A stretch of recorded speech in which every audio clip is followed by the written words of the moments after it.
Très bien, bienvenue à Recraft, cette IA qui nous permet de générer diverses choses comme des pubs, images stock, icônes, logos, perso et plus, comme il le montre ici. Voici comment elle peut générer des images pour nous. Ça peut sembler exagéré, mais je vous assure que tout ceci peut être créé avec Recraft. J'ai vu des pros utiliser Recraft et ça marche vraiment très bien. Il a des outils comme Photoshop pour retirer ou modifier des éléments. De plus, il peut générer tout type de style, comme on le voit. Il se démarque surtout par sa capacité exceptionnelle à travailler avec du texte, chose que beaucoup d'autres IA ne font pas, et c'est ce qui a attiré mon attention. Il nous montre ici encore plus d'utilisation possible de cet outil. Alors, allons-y. Comment créer un compte Recraft? Cliquez ici ou allez sur recraft.ai et choisissez Get Recraft Free. Vérifiez le CAPTCHA puis continuez avec email, Apple, Discord ou Google. Et voilà, vous êtes dans Recraft et pouvez utiliser l'outil. Comment créer notre premier projet dans Recraft? Pour cela, nous allons entrer dans ce projet ou dans un autre similaire et cliquer sur ce menu déroulant pour choisir projet. Dans la section projet, on voit un lien offrant jusqu'à 4000 crédits pour inviter des gens. En théorie, on a 100 crédits par jour et on peut gagner 200 crédits par ami invité. Nos 50 crédits gratuits sont renouvelés toutes les 24 heures. Pour créer un projet, on clique sur Créer un nouveau projet et on peut ainsi commencer. Comment créer une image avec Recraft? On va créer un nouveau projet. Là, on nous propose de créer une image. On sélectionne une image et là, on a toutes sortes de modèles. Il nous donne même des exemples. Vous voyez la quantité de modèles, le menu déroulant. Il y en a énormément de styles très différents. Il y a même du pixel art. Je suis curieux de voir le pixel art. Prenons un style plus classique qui semble assez réaliste. Allons avec le photoréalisme. On va l'appliquer. Ici, on a une section où on peut éviter le texte dans l'image. Cet outil d'intelligence artificielle est connu pour sa capacité incroyable à générer des images. On a aussi, comme vous voyez, un réglage pour la taille de l'image qu'on peut configurer. Je ne sais pas s'il y a une limite.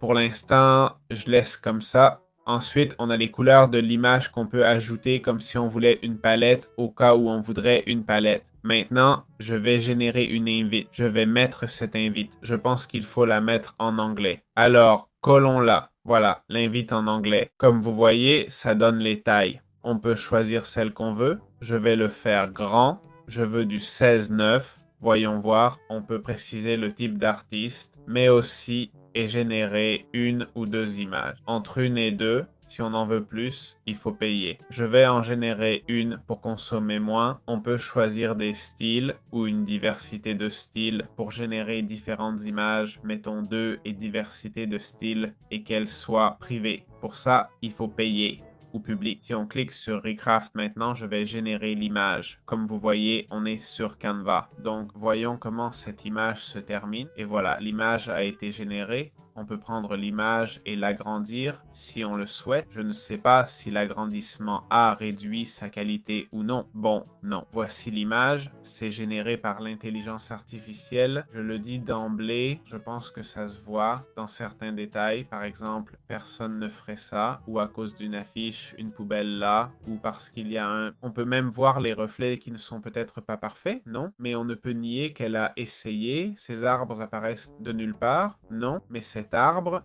est un peu reflété. Mais bon, je dois admettre que c'est impressionnant comment c'est fait et comment le soleil est rendu. Donc voilà, comme nous, on peut générer une image. Comment modifier une partie d'une image dans Recraft AI? En gros, on peut insérer des images, les créer ou les importer. Pas besoin de tout faire avec l'IA. Imaginons qu'on ait cette image et qu'on veuille en modifier une partie. On sélectionne alors l'outil Repaint et par exemple, je vais dire que toute cette section à droite, on la sélectionne. Je vais corriger ça et dire que je veux un parc. Donc je demande de modifier en un parc avec des gens qui jouent. Je modifie la zone après avoir retouché tous les éléments et après avoir vérifié que j'ai bien écrit ma demande et évidemment, je vais un peu vite. Et ce qui va se passer, c'est que notre incroyable Recraft va traiter l'image et fera tout son possible pour que nos souhaits se réalisent. Voyons donc comment ça se passe et voilà le résultat. Comme vous le voyez, il a bien respecté la zone. C'est vraiment réussi. Voici le rendu. Ça pourrait passer. On voit la coupure, c'est un peu visible. Les visages ne sont pas parfaits, mais on voit le travail fait. Évidemment, on a l'original, vous voyez? L'original et les différentes modifications. Il m'a généré 2 versions. C'est intéressant car j'en ai demandé 2. Celle-ci passe mieux que l'autre, je pense. Oui, celle-ci est bien plus convaincante. Les visages ne sont pas top, mais voilà le résultat. Voici donc l'image modifiée. Comment peut-on effacer un truc avec Regrave, hein? Bon, on choisit l'outil Raise dans notre projet et on peut ajuster sa taille, comme ça. Par exemple, je veux enlever cet enfant, ok? Je le sélectionne, je clique sur la zone, ça génère et hop, l'enfant disparaît. Avant, après, c'est dingue, non? Je me demande ce qui se passe si j'exagère et que je sélectionne tout le bâtiment. Que va-t-il inventer pour le remplacer? Il va mettre une ville? Dommage de l'enlever, il rendait bien, non? On peut le supprimer d'ailleurs. Voilà, avec ce deuxième outil. Si on se trompe, je crois qu'on peut faire Ctrl plus Z pour revenir en arrière. Ok? Et Ctrl plus Y pour avancer. Je vais cliquer sur la zone pour voir ce que ça donne. Voilà, c'est fait. C'est clairement fait pour effacer de petits trucs, hein? Pas des gros. Bref, c'est comme ça que ça marche. Comment supprimer l'arrière-plan d'une image? Bon, on choisit l'image qu'on a uploadée. Disons qu'on veut enlever le fond. On clique juste ici. Je sais pas ce que ça va faire. Ah voilà, tout est parti, sauf le perso principal au centre. Ctrl plus Z pour annuler. Pas de souci, ok? Et là, waouh, c'est un sacré bon découpage, hein? Pas mal du tout. Avant, après, c'est vraiment bien fait. Mais j'aime pas qu'on puisse pas choisir ce qu'on garde, tu vois? Enfin bref, c'est comme ça que ça marche. Comme on peut changer l'arrière-plan d'une image avec l'option Change, ok? On le sélectionne et ça va changer l'arrière-plan, d'accord? Comme on le voit là dans cette même vidéo, hein? On sélectionne et ça nous a choisi tout l'arrière-plan, ok? Si on se rappelle, je vais mettre une plage, peut-être pas l'idéal, ok? Un chemin de montagne, et là, ça va enlever tout le fond. Il a scanné ce qui n'était pas le fond, la fille n'en faisait pas partie, ok? Et je lui ai dit de faire un chemin de montagne. D'accord? Voyons ce que ça donne. Le modèle est le même. On aurait pu le changer pour mélanger style et artiste. Et voilà le résultat.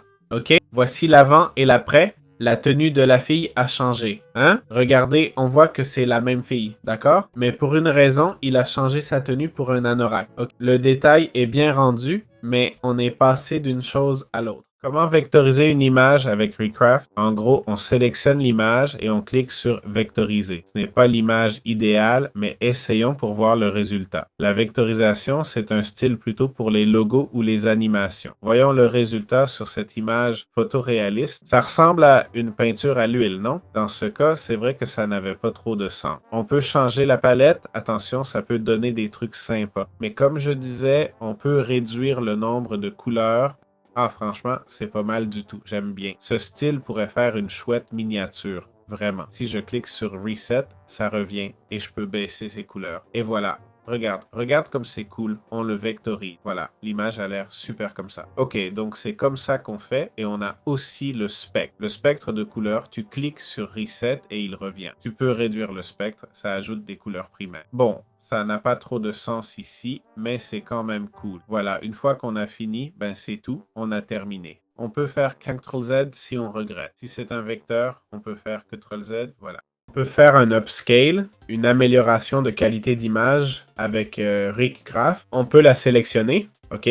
On a le Creative Upscale qui va prendre les petits détails et les améliorer. En théorie, mais ça devrait... Attendons de voir l'effet, hein? Ça va agrandir l'image, d'accord? Ça peut sembler bête, mais vous m'avez passé un fichier. Voyons si je peux le réduire comme ça, ok? À cette taille-là, d'accord? Il l'a presque doublé. Le Creative améliore les détails. En l'agrandissant, la qualité n'a pas trop baissé. Ok, c'était déformé avant, oui, mais rien comparé à la déformation actuelle, d'accord? Donc le Creative serait comme une combinaison de l'autre. Voilà, c'est comme ça qu'on peut le faire. Comment exporter un projet Recraft? On sélectionne l'image, clic droit, et on l'exporte en PNG ou JPG. Ou on clique ici, et voilà. C'est aussi simple que ça. Comment partager notre projet RIC pour que d'autres utilisateurs puissent nous aider à l'utiliser? On peut cliquer sur partager ici et le partager avec tous ceux qui ont le lien, d'accord? Ceux qui ont le lien peuvent le voir en direct ou commenter mais pas modifier. Je peux aussi ajouter un email ici, d'accord? On peut inviter des gens à voir et commenter. Il semble qu'il n'y ait pas d'éditeurs différents pour le même projet pour l'instant. Je ne comprends pas vraiment pourquoi. C'est un peu la même chose, non? Enfin, c'est comme ça qu'on peut le partager. Comment accéder à l'API Recraft? En gros, on va sur notre profil et on trouve la section API. Ici, Dans la section logo, on a la partie API, ou même dans projet. Si on va sur profil puis API, on y est. Là, ça nous montre notre solde. Comme vous voyez, on a 0 unité. Ici, on peut acheter 100 000 pour 100 $, qui fait 100 000 images. On peut en générer une ici et commencer à utiliser l'outil. Bien, voici les plans de Recraft après avoir vu la plateforme et ses fonctions. Évidemment, elle permet bien plus que ce que je vous ai montré. J'ai montré le basique, mais en expert, on peut faire des trucs vraiment cool. Voici quelques projets de la communauté, des créations d'utilisateurs. Regardez ce logo, il est génial.